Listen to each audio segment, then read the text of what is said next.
यावतोयधरा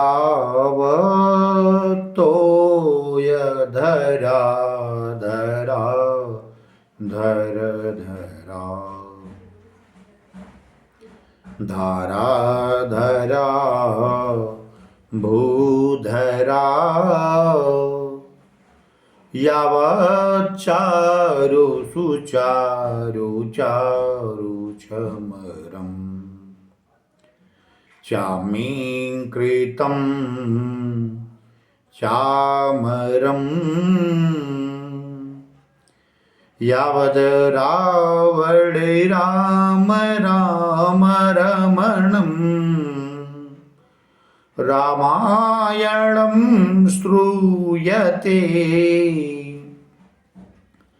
तावद् भोग विभोग भोगमतुलम् भोगायते नित्यशः भोगायते नित्यशः। जय श्री कृष्ण, जय श्री राधेश्याम। श्रोता वक्ता दोनों के नियमों को बताते हुए श्रीमद्भागवत महापुराण के महात्म्य की 6वें अध्याय में बता रहे हैं क्या कि सप्तरात्र तक जो कुछ भी नियम व्रत का धारण किया जाए यज्ञोचित, उसको नियमतः पालन करना चाहिए। आगे करे वर्णम पंच विप्राणाम कथा भंगन वृत्तये कर्तव्यम त्रैहरेर्जाप्यम द्वादशाक्षर विद्यया। वर्णम पंच विप्राणाम, 5 ब्राह्मणों का वर्ण करना चाहिए। किसमें? श्रीमद् भागवत पुराण अंतर्गत। वर्णम पंच विप्राणाम कथा भंग निवृत्तये, जिससे कथा में किसी प्रकार का कोई विघ्न बाधा ना आवे। चलिए ठीक।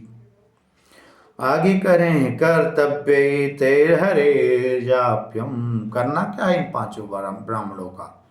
कहें हरेर जाप्यम, भगवान की नाम का जप करें, अथवा द्वादशाक्षर में द्वादशाक्षर विद्या, द्वादशाक्षर विद्या का पाठ करें, जप करें, द्वादशाक्षर मंत्र का जप करें, भगवान के विष्णु सहस्त्र नाम का पाठ करें।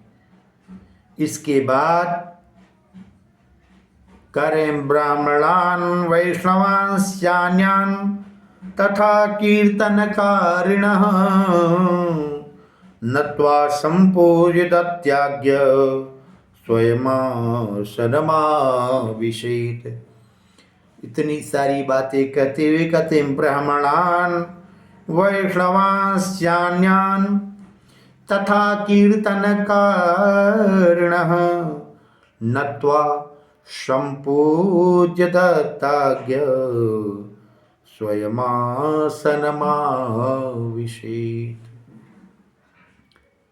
उन ब्राह्मणों की पूजा करके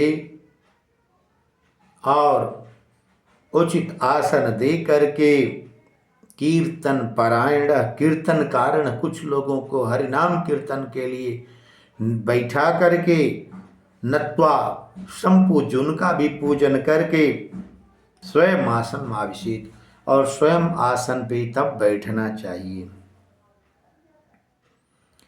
आगे कहते हैं कि लोक वित्त धनागार पुत्र चिंताम व्यदुष्यदस्य च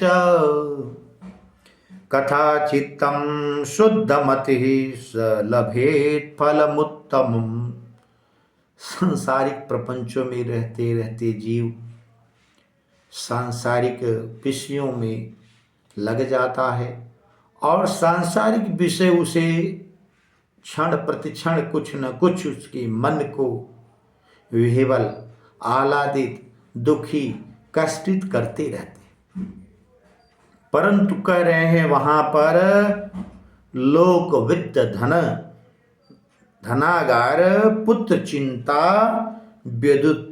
विदुद्यस्य च, विदुष्य च माने लोक की चिंता, समाज में क्या हो रहा है, कैसे हो रहा है, क्यों हो रहा है, उस समय ये सब चर्चाएं नहीं होनी चाहिए। वित्त धन की चिंता नहीं करनी, धन की चिंता करने से पूर्व करनी चाहिए, कितना धन होगा तो ये कार्य पूरा हो जाएगा। अब ये नहीं कि वहां बैठ करके धन की चिंता करें, वहां बैठ करके किसी की चिंता नहीं करनी चाहिए। ये सब चिंता अगर हो तो पहले हो जाए तो ज्यादा सर्वश्रेष्ठ है। इसके बाद कह रहे हैं पुत्र चिंता, इन सब सारी चिंताओं को दूर करके कथा चित्तम शुद्ध चित्ता शुद्ध मति, कथा को चित्र में धारण करके मति को पवित्र करके और सलभे फलमुत्तम, इस प्रकार से जो ऐसा आचरण करेगा वही उत्तम फल को प्राप्त करेगा। तो क्या इसके विपरीत करने वाले कौन से फल को प्राप्त, कुछ फल मिलेगा कि नहीं मिलेगा? उत्तम, मान लीजिए किसी का कथा में ध्यान नहीं लग रहा है, कथा का आयोजन उसने कर दिया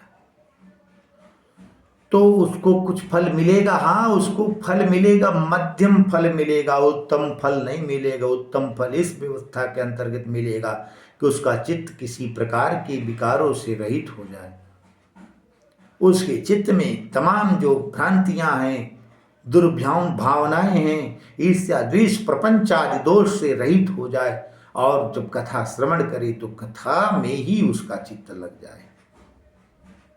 इस प्रकार की भावना से अगर कथा श्रवण करता है तो उसको उत्तम फल की प्राप्ति होती है, अर्थात उसका मनोरथ सिद्ध होता है, उसके द्वारा जो अभिलषित कामनाएं हैं वो पूर्त होती हैं। इसके ठीक विपरीत वालों के लिए न तो इसमें विवरण है न ही बताया जा सकता, क्योंकि विपरीत कर्तव्य करने का विपरीत फल होता है निश्चित रूप से। लेकिन भगवान की शरण में अगर आ गया, इतना कर रहा, तब भी कुछ न कुछ तो कल्याण हो ही जाएगा।